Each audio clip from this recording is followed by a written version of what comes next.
Mari masuk gerbangnya dengan hati bersyukur, halamannya dengan pujian, penuhi baitnya dengan nyanyian syukur, hadiratnya penuh sukacita. Sebab Tuhan Dia baik dan anugerahnya kekal selama-lamanya. Amin. Sebab Tuhan Dia baik dan anugerahnya kekal selama-lamanya. Amin.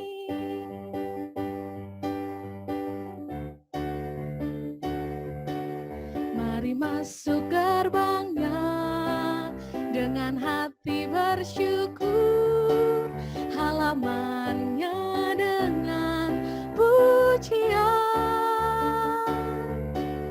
penuhi baitnya dengan nyanyian syukur, hadiratnya penuh sukacita. Sebab Tuhan Dia baik dan anugerahnya kekal selama-lamanya. Amin.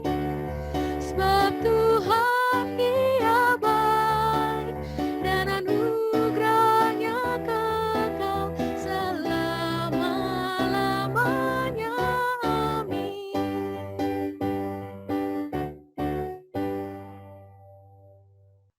Baik, selamat siang Bapak Ibu, baik yang bergabung di tempat ini ataupun yang melalui online YouTube dan meeting Zoom. Kita akan segera mulai ibadah PD OI Komunia BPS kita hari ini. Mari kita bersama-sama berdoa. Allah Bapa yang kami sembah di dalam nama Tuhan Yesus Kristus, kami bersyukur Tuhan untuk penyertaan Tuhan, untuk kasih setia Tuhan dan kesempatan panggilan yang Tuhan berikan pada kami hari ini untuk berkumpul kembali, untuk mendengar sharing tentang ibadah online dan ibadah onsite. Tuhan kiranya memberikan hal-hal yang baru, membukakan pengetahuan baru untuk kami lebih mengenal Tuhan, mengenal kehendak Tuhan di dalam kehidupan kami, di dalam masa-masa sulit yang kami hadapi selama pandemi. Tuhan memimpin jalannya talk show ini, semua yang bertugas, narasumber yang sudah hadir, Tuhan kiranya yang bekerja. Terima kasih Tuhan, dari awal, pertengahan, hingga akhirnya kami serahkan talk show kami hari ini ke dalam tangan Tuhan. Segala teknologi yang dipakai, peralatan yang dipakai, Tuhan kiranya berkenan untuk memberkati. Terima kasih Tuhan, di dalam nama Yesus kami berdoa dan mengucap syukur. Amin. Baik Bapak Ibu, karena ibadah kreatif kita hari ini berupa talk show, jadi sudah ada narasumber kita yang hadir hari ini. Selamat siang Pak Anwar Chen. Terima kasih Pak. Pak Anwar Chen adalah Kepala Departemen Penerjemahan Lembaga Alkitab Indonesia dan melayani sebagai pendeta di Gereja Kristen Protestan Indonesia. Pak Anwar Chen menikah dengan Ibu Marta Romauli Simamora, orang Batak ya istrinya. Dan dikaruniai 3 putra Pak ya, Tobias, Theosis, dan Timaeus, 3T ini ya. Jadi Pak Anwar Chen melakukan studi lanjut di Union Theological Seminary di Amerika dan Institutum Biblicum di Roma, dan banyak nih ya, Universitas Tesalonika di Yunani, dan menyelesaikan studi doktoral di Fakultas Studi Oriental Cambridge University di UK. Pak Anwar juga melakukan studi komplementer dalam bidang linguistik di Australia Pak ya, di Canberra ya, di NU. Baik Bapak Ibu, kita akan segera mulai talk show kita hari ini. Temanya adalah ibadah online versus ibadah onsite. Versus nih ya, seperti bermusuhan. Baik Pak, saya akan bagi sesi talk show kali ini menjadi 3 sesi Pak. Sesi yang pertama kita akan bahas tentang ibadahnya Pak. Yang kedua adalah tantangan misi dan pemuritan di dalam masa pandemi ini. Lalu akan ada sesi tanya jawab dan kesimpulan di sesi yang ketiga. Kita akan segera mulai ya Pak ya. Mungkin Pak, saya ingin menanyakan pendapat Bapak yang pertama tentang bagaimana ibadah online itu Pak, secara Alkitab. Itu dulu Pak. Ya, terima kasih. Selamat siang buat kita semua. Shalom. Baik yang online maupun yang offline. Jadi hari ini saya offline ya. Karena sebelumnya saya online, lalu pernah off, lalu on lagi. Begitulah situasinya kalau di era pandemi ini. Nah, kita hari ini berbicara satu topik yang memang sangat banyak ditanyakan, dipersoalkan. Karena cukup banyak orang mempertanyakan apakah kalau kita tidak berada dalam ruang dan waktu yang sama, kita itu sebenarnya bisa beribadah secara sah. Nah, ini kata sah ini ya. Berterima di hadapan Tuhan. Nah, tentu ini tidak bisa kita jawab begitu saja tanpa membuka Alkitab. Tentu ada opini-opini, tapi mari nomor satu kita mulai dulu dengan baca Alkitab menurut saya. Karena Alkitab itulah sumber inspirasi bagi kita. Sudah itu kita boleh saja berefleksi tentang teks-teks yang ada di dalam Alkitab kita. Nah, menarik, ini percakapan tentang ibadah online ini dan offline ini, justru kita mau ambil dari percakapan Yesus dengan seorang perempuan Samaria. Yohanes pasal 4. Baik, karena itu nanti kita lihat apa yang kita bisa pelajari dari sejarah percakapan ini dan apa implikasi-implikasinya buat ibadah kita. Kita sama tahu ceritanya Yesus dalam sebuah perjalanan melintasi daerah Samaria, lalu tengah hari haus, minta minum, seorang perempuan sedang berada di sumur itu kemudian menimba air, terjadi percakapan yang amat mendalam tentang air, tapi ternyata air yang dipersoalkan ini nggak cuma air pemuas dahaga jasmani, tapi lebih penting lagi itu air kehidupan yang menentukan hidup kita sekarang, tapi juga hidup kita nanti. Nah, menarik, waktu itu ketika ketahuan bahwa dia adalah perempuan Samaria dan yang tamunya ini, orang asing yang datang ini adalah Yahudi, ini sebenarnya dua komunitas bersaudara ya. Sama-sama keturunan Yakub, cuma Yahudi merasa lebih murni, ya. Samaria dianggapnya yang sudah campur gitu ya. Nah, menariknya orang Samaria sebenarnya berpikir juga sebaliknya. Kami paling murni gitu. Jadi cerita murni-murnian ini udah cerita basi ini sebenarnya. Nah, pertanyaannya adalah kalau kita beribadah tempatnya di mana? Yang sah. Kalau orang Yahudi mengklaim ibadah yang sah itu di Yerusalem, yaitu di Bait Suci. Dan Bait Suci itu tingkat kekudusannya itu paling tinggi di dunia. Lihat ya, pemahaman tentang lokalitas ya. Ibu bapak tahu tempat yang paling kudus di dunia itu ruang maha kudus. Titik itu. Pas tempat tabut diletakkan. Di luar itu, tempat para imam menghampiri Allah itu adalah ruang kudus. Di luar itu, ruangnya masih kudus tapi kurang kudus dibandingkan ruang maha kudus dengan ruang kudus. Di halamannya kekudusannya itu makin encer. Berada di luar batas kemah suci atau bait suci, itu daerah yang masih kudus, tapi kudusnya makin berkurang. Di daerah Yudea, wilayah tempat bait suci berada, itu masih ada kudus-kudusnya. Tapi keluar wilayah itu, nah, kita sudah mulai masuk ke daerah antara kudus dan najis. Ya. Nah, ini pemahaman konsep mereka. Karena itu saya ajak kita baca Yohanes pasal 4. Itu dikatakan sesudah Yesus ternyata di luar dugaannya mengatakan, ya, engkau memang tidak punya suami, karena engkau sudah punya 5 suami. Begitu, luar biasa. Lalu dia katakan, ayat 19. Kata perempuan itu kepadanya, Tuhan nyata sekarang padaku bahwa engkau seorang nabi. Nenek moyang kami menyembah di atas gunung ini. Tapi kamu katakan bahwa Yerusalemlah tempat orang menyembah. Gunung yang dimaksud itu adalah Gunung Gerizim. Gunung sakral orang Samaria. Sampai detik ini, orang Samaria masih ada. Mereka masuk daerah otorita Palestina. Kalau tahu kota Nablus, nah itu tempat orang Samaria. Karena itu di kaki Gunung Gerizim.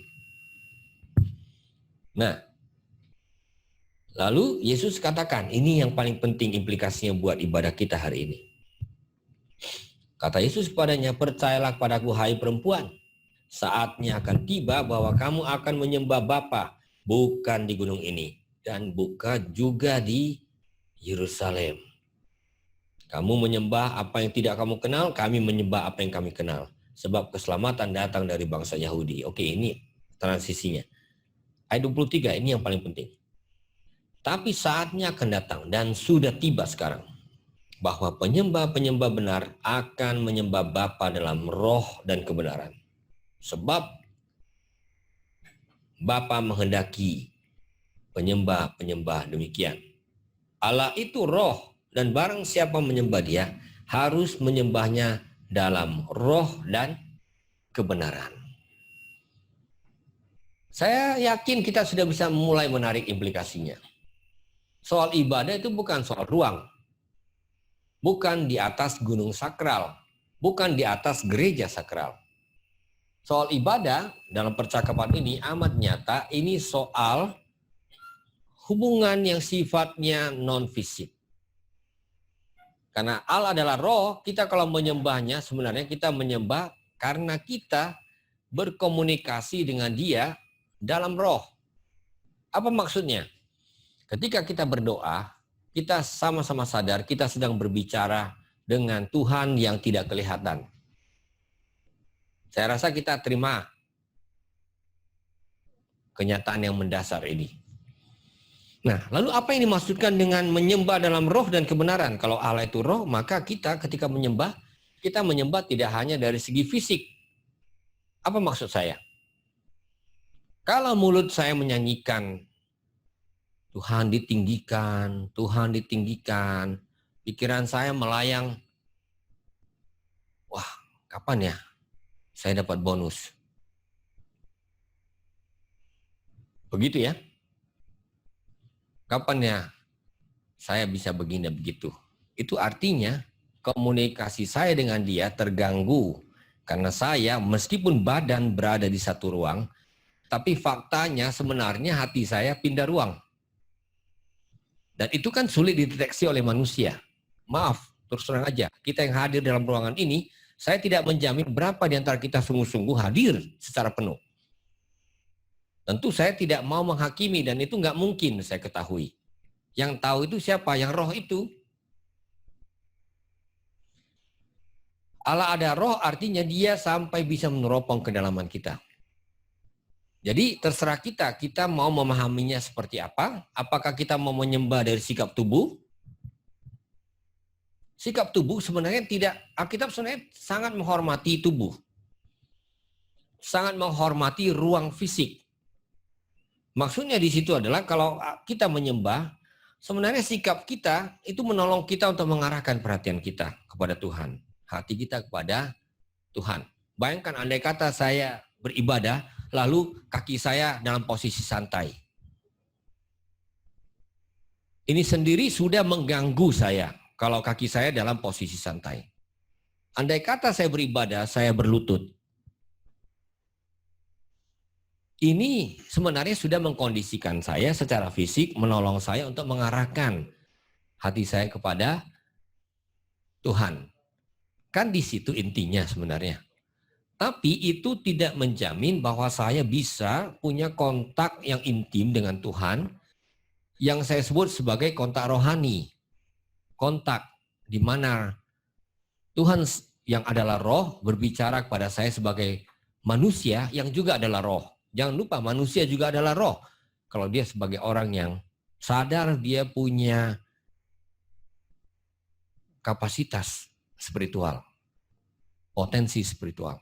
Nah, pertanyaan kedua adalah menyembah dalam roh dan kebenaran. Kebenaran ini apa? Saya ajak kita membaca Yohanes 17. Jadi sebelum kita menjawab pertanyaan itu, saya sengaja memutar supaya kita belajar Alkitab dulu. Baru kemudian kita diskusi lebih lanjut. Yohanes pasal 17.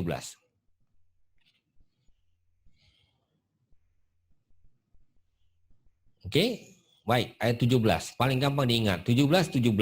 Karena ini termasuk salah satu ayat yang sangat penting dalam Alkitab kita. Kuduskanlah mereka dalam kebenaran. Firman-Mu adalah kebenaran. Jadi kalau saya mau bertemu Tuhan dan menyembah Tuhan, bukan ruang dan waktu ini yang paling utama. Saya tidak mengecilkan ruang dan waktu ya. Ruang dan waktu bisa membantu kita punya sikap yang benar untuk menyembah Tuhan dalam roh dan kebenaran. Tapi lihat, pertama roh, artinya saya berdoa, punya hubungan, kontak di kedalaman diri saya dengan Tuhan.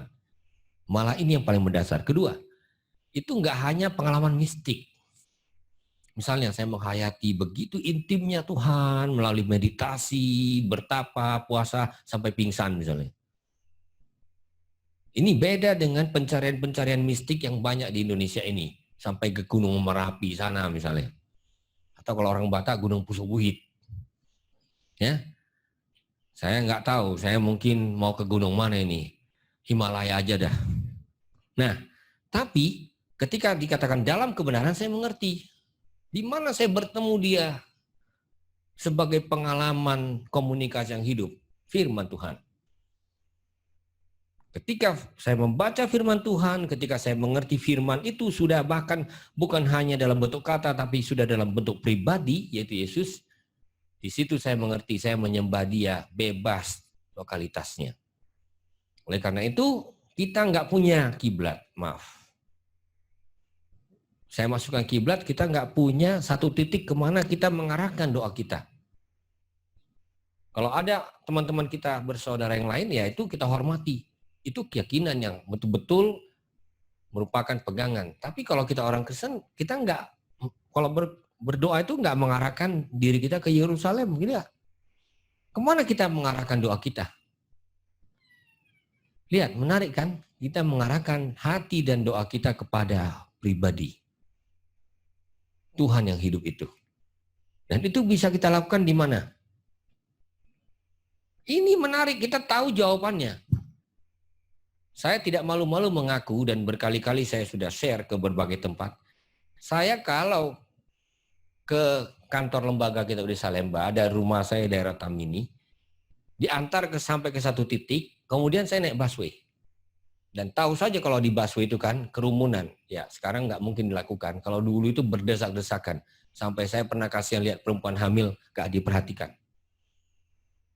Nah di busway itu pilihannya adalah Anda bersungut-sungut. Kalau pas dapat tempat ya syukur, kalau tidak dapat tempat bergelantungan gitu ya. Anda bersungut-sungut atau Anda memilih untuk mengadakan kontak dengan Bapa di sorga. Ini bukan kesalehan yang berlebihan, tidak. Pilihannya adalah saya mau nggak, bisakah saya beribadah di busway itu? Saya minta kita menjawab. Bisakah saya berdoa di busway itu?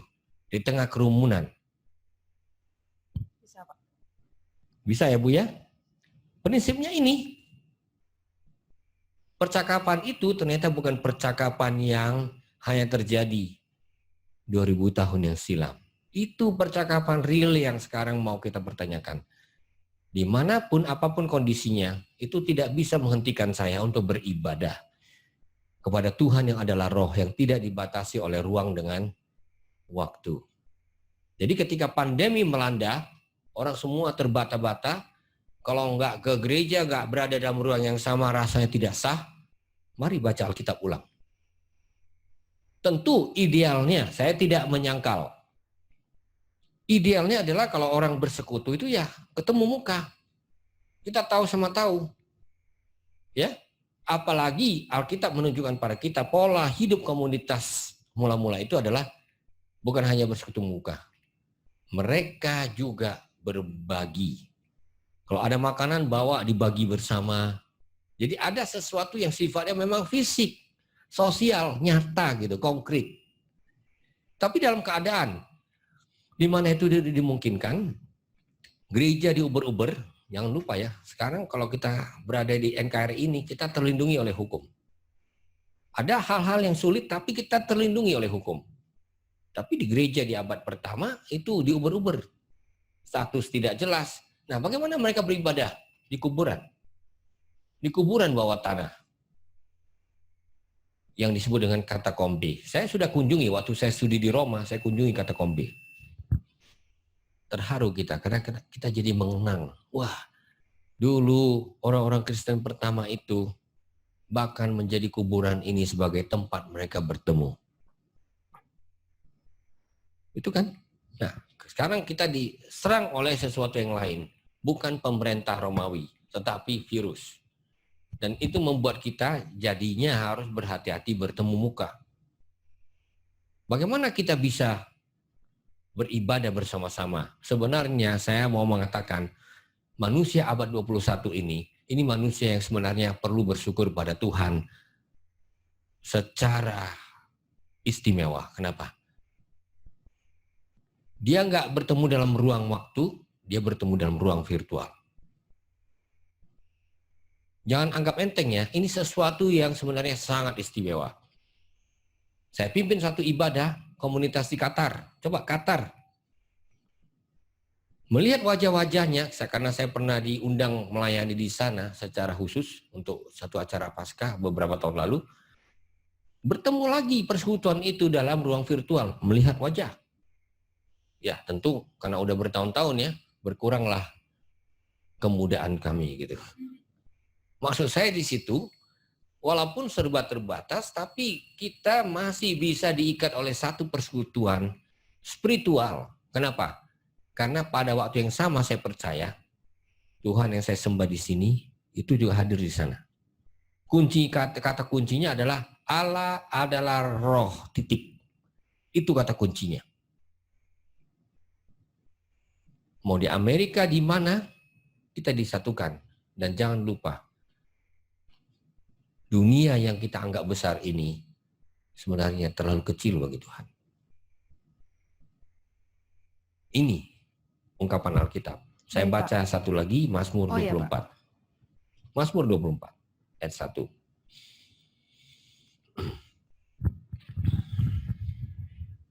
Kita baca ya, saya baca. Tuhanlah yang empunya bumi serta segala isinya, dan dunia serta yang diam di dalamnya. Kelihatannya datar aja ya, tapi ungkapan ini sebenarnya membuat kita sadar, oh dia yang punya semua ini. Kita anggap besar, ya dia pemiliknya. Jadi itu yang membuat kita ketika mengaitkannya dengan pembicaraan soal ibadah online dan ibadah onsite, jadi mengerti. Tentu kalau dimungkinkan bertemu muka, bercengkerama ya, itu memang kita harus akui, bagi kita rasa-rasanya lebih komplit. Saya mengatakan rasa-rasanya karena soal perasaan juga terlibat kan. Tapi dalam kondisi-kondisi khusus, rasa-rasanya ini terpaksa dihilangkan rasanya. Atau dikurangi, minimal dikurangi.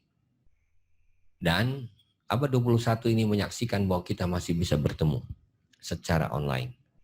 Kalau itu terjadi, katakanlah di abad ke-20 awal, masa perang dunia misalnya, wah, ya kalau lagi situasi sulit, gak bisa beribadah, ya sudah, gak bisa hadir. Gak bisa bertemu muka, tidak ada kebersamaan, masing-masing keluarga atau pribadi. Di situ harus kembali lagi ke prinsip dasar. Allah adalah roh, karena itu saya berhubungan batin dengan dia. Berhubungan secara spiritual dengan dia di dalam roh.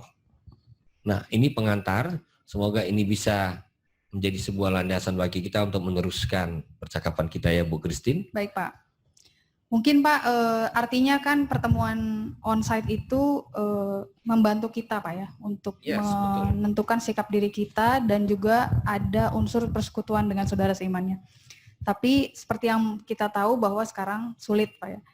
Nah sekarang ada kecenderungan di mana orang malah lebih senang dengan ibadah online gitu Pak.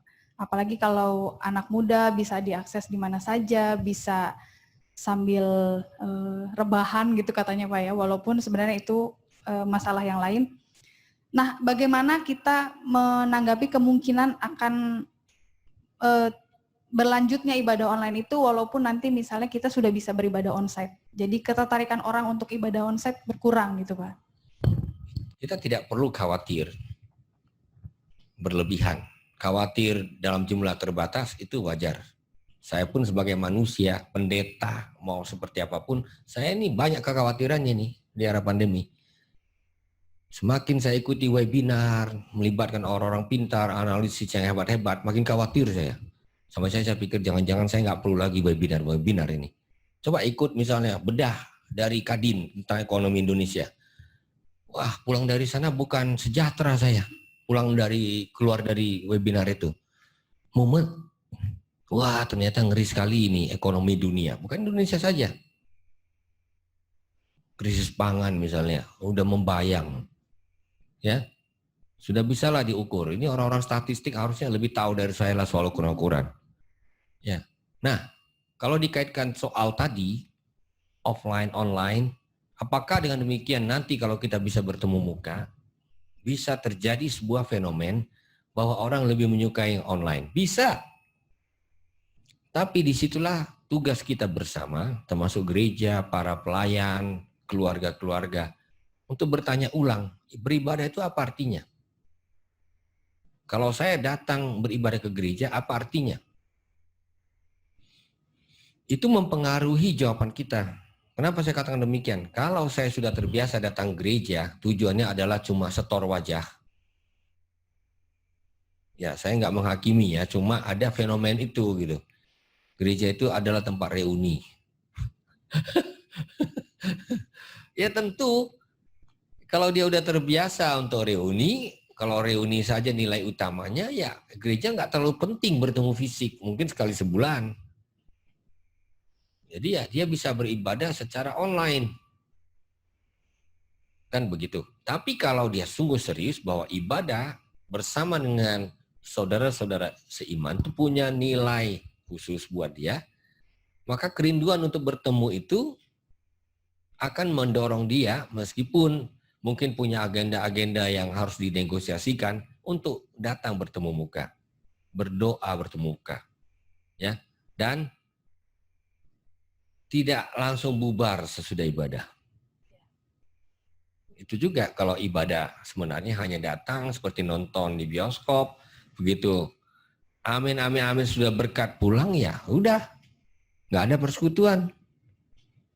Makanya kita tetap perlu ada kontak-kontak yang sifatnya interpersonal. Nah, tentu dalam kondisi-kondisi seperti ini kita nggak boleh juga langsung seperti mengatakan nilai ibadah online itu berkurang. Andai kata ada situasi-situasi, misalnya ada ancaman pandemi yang membahayakan warga usia sangat lanjut dan terutama yang sudah sakit, saya tetap anjurkan kita beribadah secara online. Dikaitkan dengan yang offline tadi, onsite. Seperti kita begini.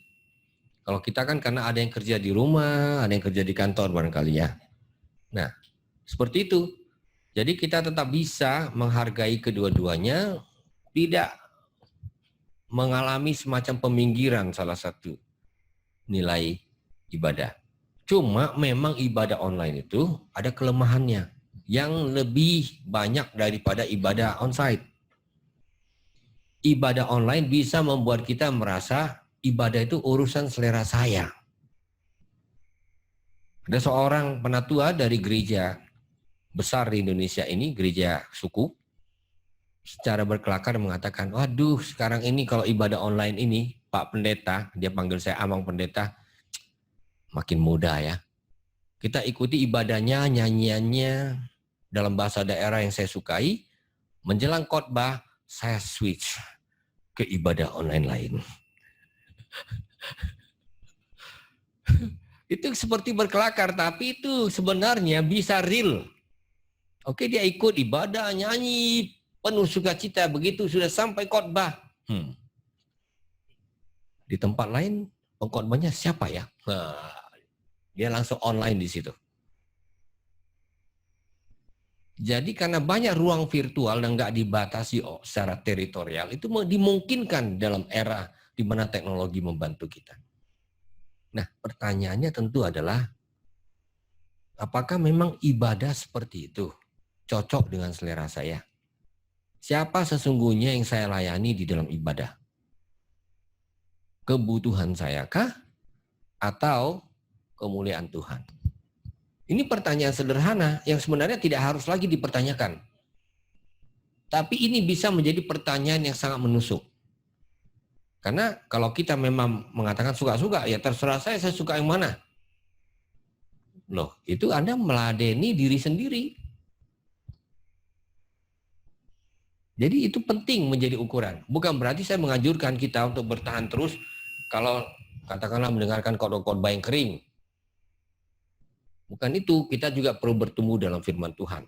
Tapi kita tidak mau terjebak seakan-akan yang menentukan itu semuanya saya. Jadi kalau saya sendiri menganjurkan, kalau kita beribadah itu utuh ya utuh. Dari awal sampai akhir. Kalau pas dapat khotbah yang kering, ya udah. Saya tidak tergantung kepada orangnya, tapi saya tetap bisa memetik firman Tuhan. Kebenaran-kebenaran dari firman Tuhan. Kan begitu. Jangan yang kita cuma sukai, itu yang kita kunjungi. Kalau begitu nanti yang saya layani adalah diri saya. Itu bahayanya. Apalagi tadi ada cerita tentang sambil ikut ibadah, sambil rebahan. Waduh, mantapnya. Ya, apalagi kalau rebahannya, kakinya diangkat-angkat ke atas. Loh, saya makanya tidak menafikan ruang. Ruang itu bisa membantu kita. Ingat yang saya katakan dari awal. Makanya ketika Musa bertemu Tuhan di semak belukar yang menyala itu, dia bilang apa? Hei Musa, tanggalkan kasutmu. Karena tanah yang kau injak itu adalah tanah kudus. Bukan berarti tanah itu kalau dianalisis secara ilmiah, khusus ada elemen kudus, enggak. Tanah itu kudus kenapa? Karena aku hadir di situ, kata Tuhan. Kau harus sadar aku hadir di situ. Itu pertanyaan yang sama dengan yang kita baca tadi, Yohanes pasal 4. Allah adalah roh. Kalau dia hadir di situ, kuduslah ruangan itu. Karena itu kita nggak mau bermain-main dengan soal ini. Ini juga kritik saya bahkan untuk mereka yang ibadah onsite. Kalau Anda ibadah onsite, hanya setor tubuh, ya kan, sambil nyanyi, ya kan, pikiran lari entah kemana-mana. Nah, memangnya Tuhan nggak tahu itu? Kalau ibu, bapak, saudara saya nggak tahu bahwa saya sambil nyanyi misalnya kan, terpujilah Allah. Pikiran saya adalah, wah ini saham saya sudah sukses atau belum? Nah. Jadi ya, hal seperti ini kan bisa terjadi. Dan saya berani mengatakan cukup sering terjadi. Dan saya sendiri bisa tergoda untuk seperti itu. Oleh karena itu kita yang harus dengan jujur menilai kembali apa artinya ibadah. Nah, by the way, ini hanya catatan filologis ya Ibu Christine.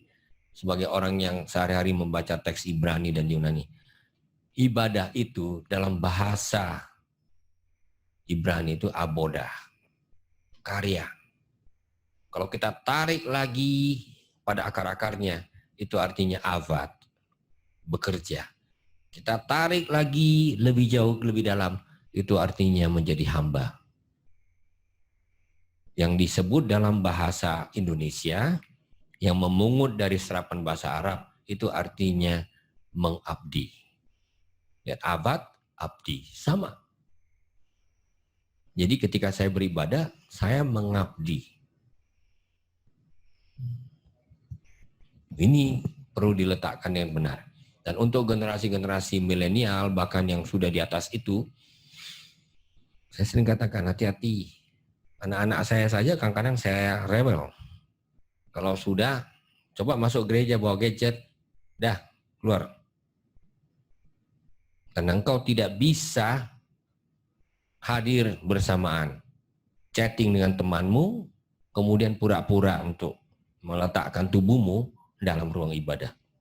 Jadi akhirnya kita jadi mengerti kan, apa persoalannya kalau begitu? Saya rasa kita dengan mudah menarik implikasinya. Gitu Ibu. Ya, baik Pak. Baik Pak, sangat menjawab pertanyaan-pertanyaan di sesi yang pertama tadi. Kita akan lanjut ke sesi yang kedua sebelum tanya jawab. Hanya satu pertanyaan sebenarnya Pak. Dari pandemi ini, Tuhan sepertinya memberi cara baru untuk menjalankan misinya dalam menyebarkan kabar baik dan juga membuat sarana online memudahkan kita menjangkau orang-orang yang jauh untuk melakukan pemuridan. Bagaimana pendapat Bapak terkait hal ini? Ya, memang untuk setiap perkembangan teknologi selalu ada dua sisi. Sisi yang satu itu mau dipakai teroris juga sangat efektif. Untuk dipakai menyebarkan ujaran kebencian juga luar biasa efektif. Sudah terbukti di Indonesia ini. Jangankan Indonesia, Amerika sendiri habis-habisan itu berhadapan dengan ini. Coba ikuti diskusi seru tentang Facebook.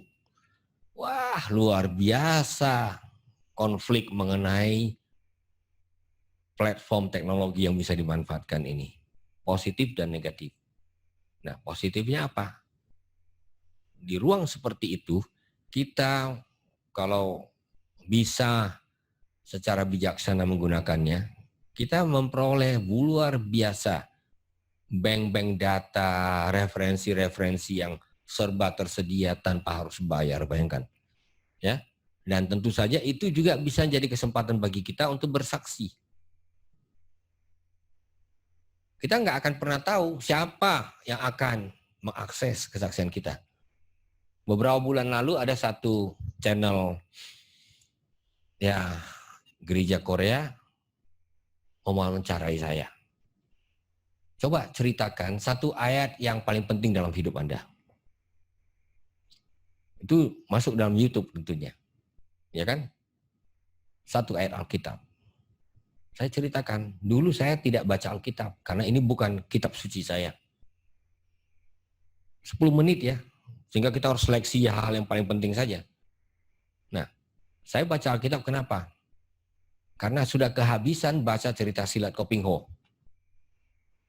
Dan suatu hari teman sekelas saya bawa Alkitab diletakkan di mejanya di pelajaran agama.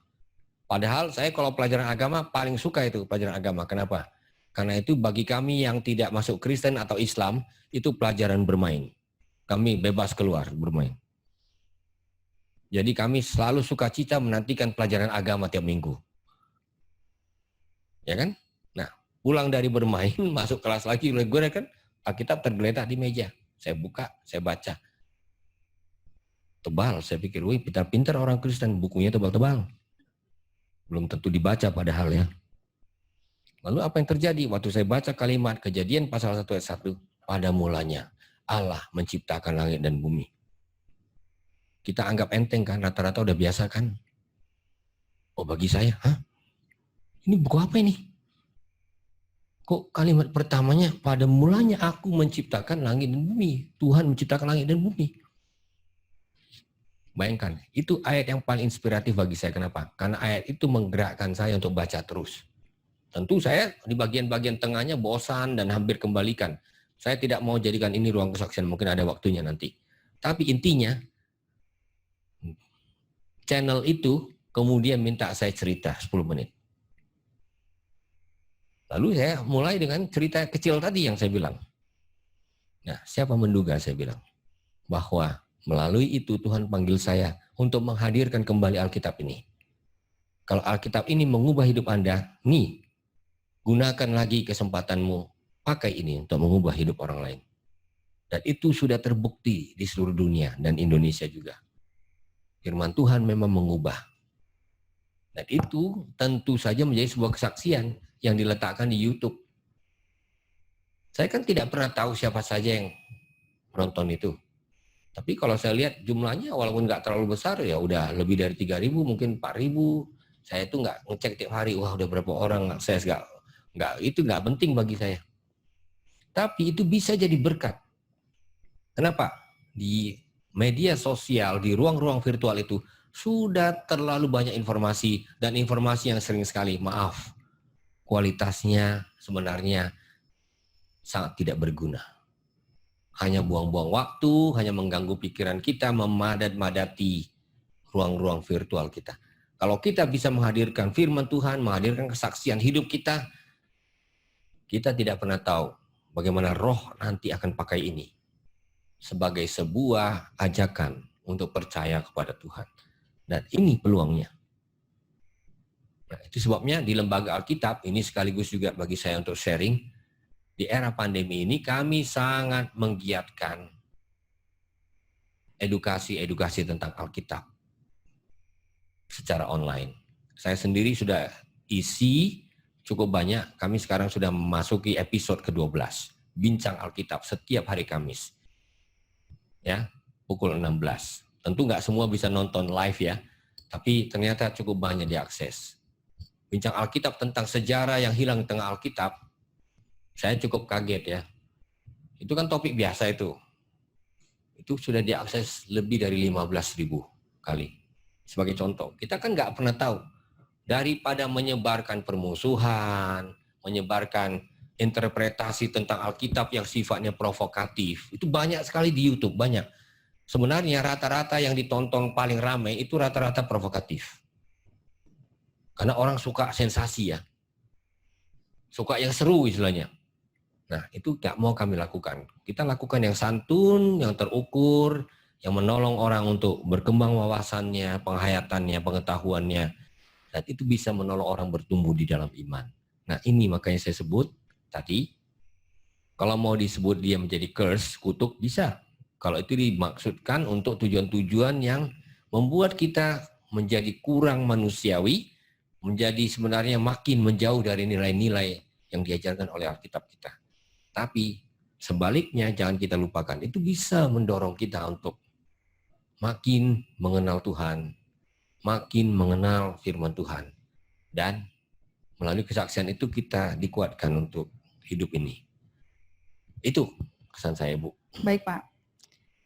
Di sesi ketiga ini, Pak, sudah ada pertanyaan yang masuk dari Bapak Ulah di Kalimantan Barat.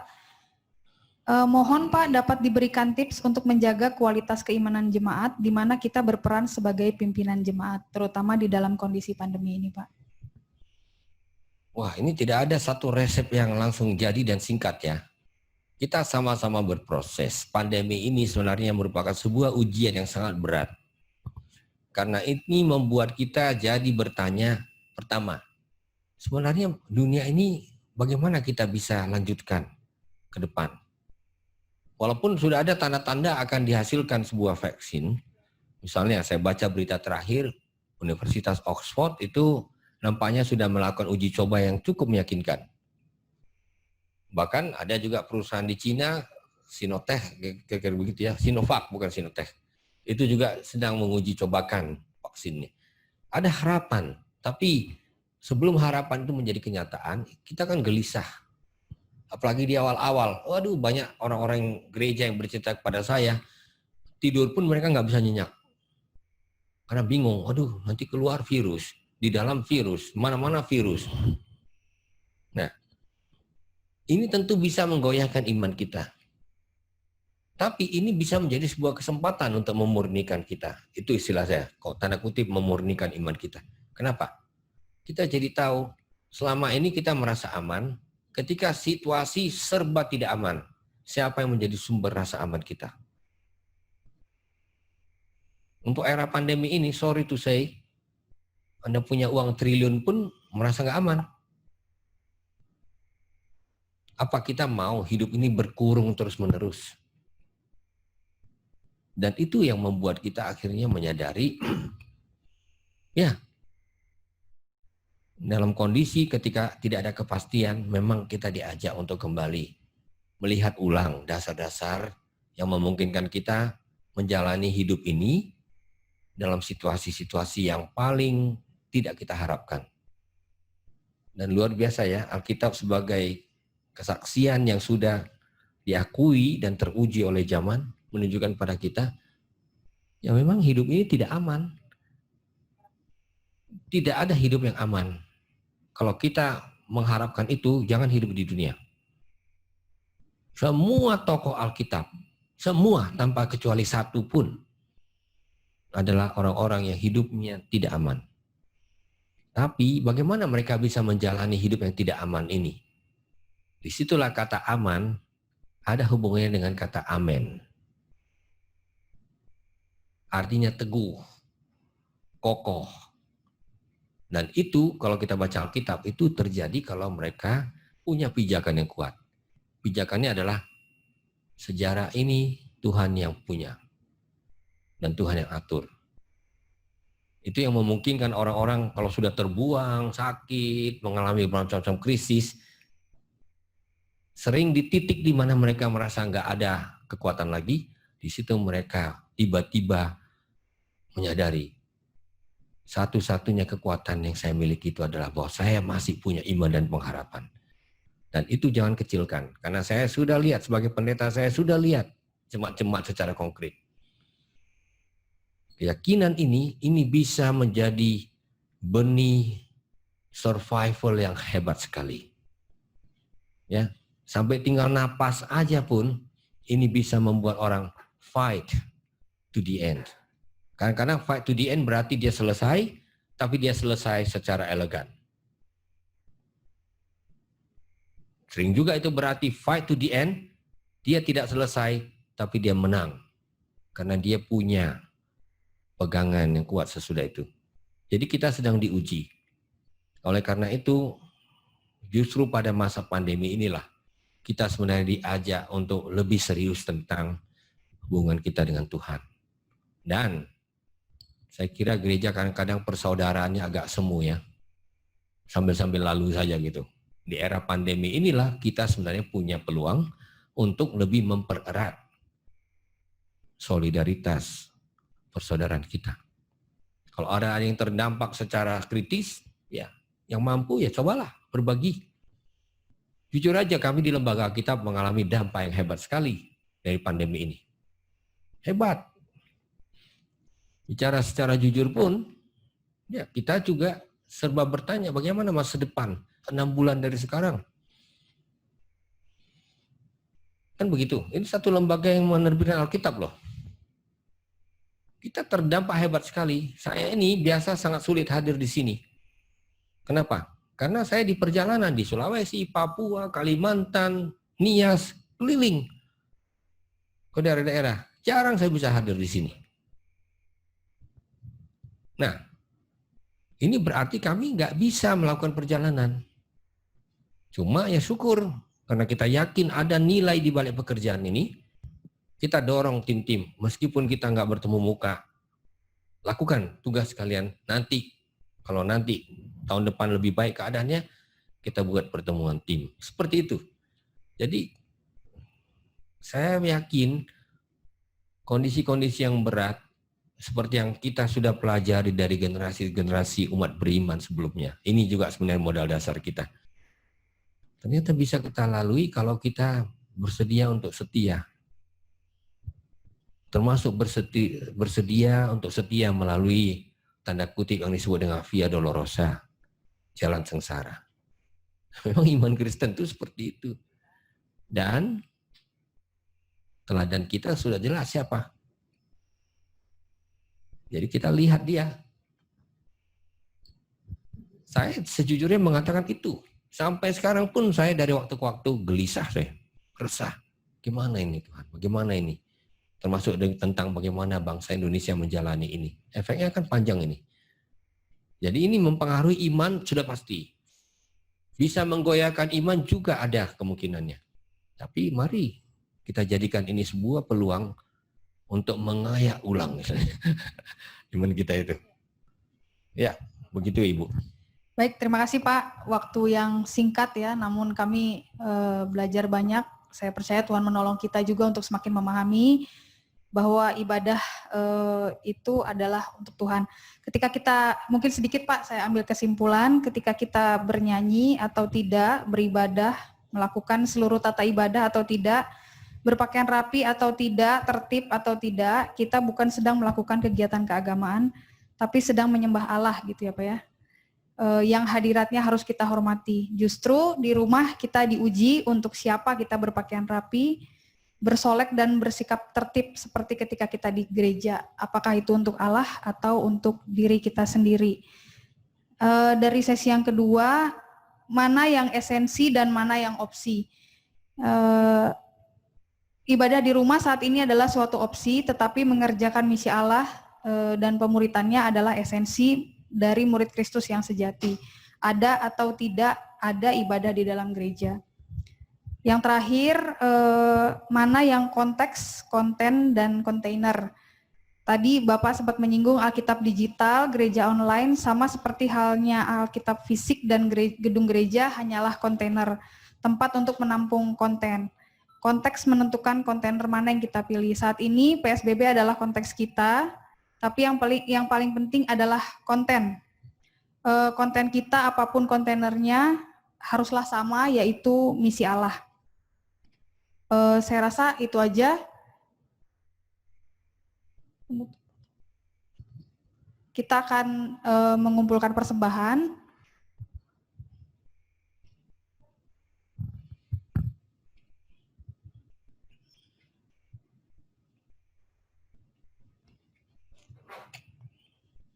Untuk Bapak Ibu yang ingin menyampaikan persembahan, dapat dilakukan ke Bendahara Persekutuan Doa BPS atas nama Dewi Rismaya Marpaung dengan nomor rekening BRI 1257 0100 3703 502 dengan menuliskan berita pengiriman atau transfer persembahan.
Baik Bapak Ibu, kita akan menutup ibadah kita hari ini.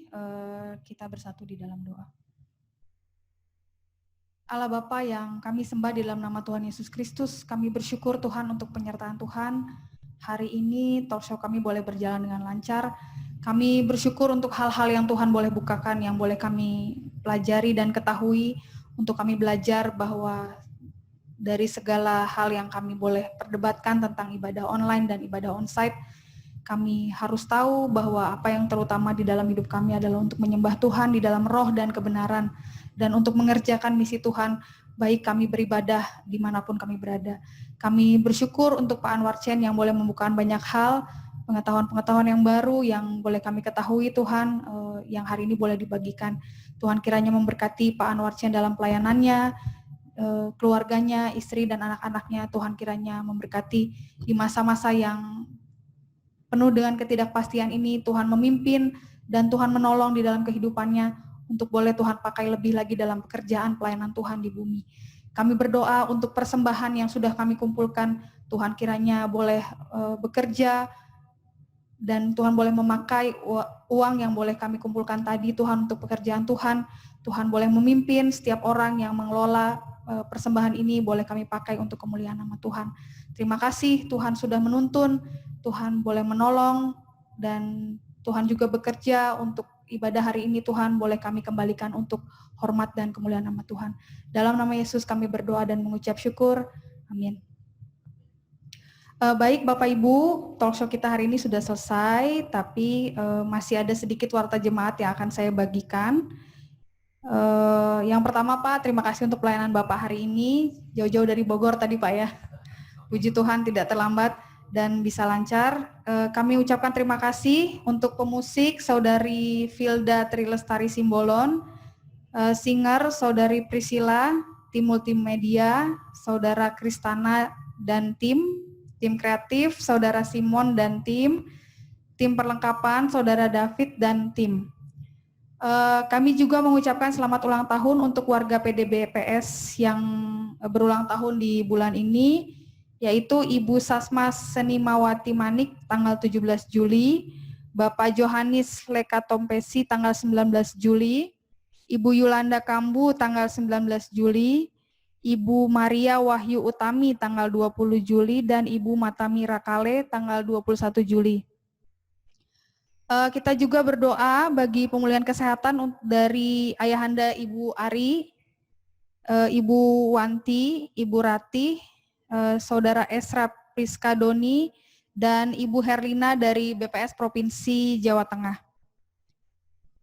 Bagi Bapak Ibu yang ingin didoakan secara khusus dapat mengirimkan email ke prkk.bps@bps.go.id atau menghubungi Saudari Yunike di BPS Pusat. Kehadiran melalui Zoom Jumat 17 Juli sebanyak 51 orang, melalui YouTube 7 orang, dan hadir on-site sebanyak 12 orang. Jumlah persembahan sebesar Rp490.000. Selama ibadah daring, jemaat dapat memberikan persembahan melalui Bendahara Persekutuan Doa BPS dengan berita persembahan nomor rekening atas nama Saudari Dewi Rismaya Marpaung dengan rekening BRI terlampir ya. Kami juga turut mengundang Bapak, Ibu, dan saudari-saudari yang rindu untuk membagikan talentanya dalam bentuk kesaksian pujian dengan narahubung Saudara Simon Halomuan Siagian di BPS Pusat. Baik Bapak Ibu, talkshow kita hari ini sudah selesai. Kita bisa kembali ke tempat kerja kita masing-masing. Shalom.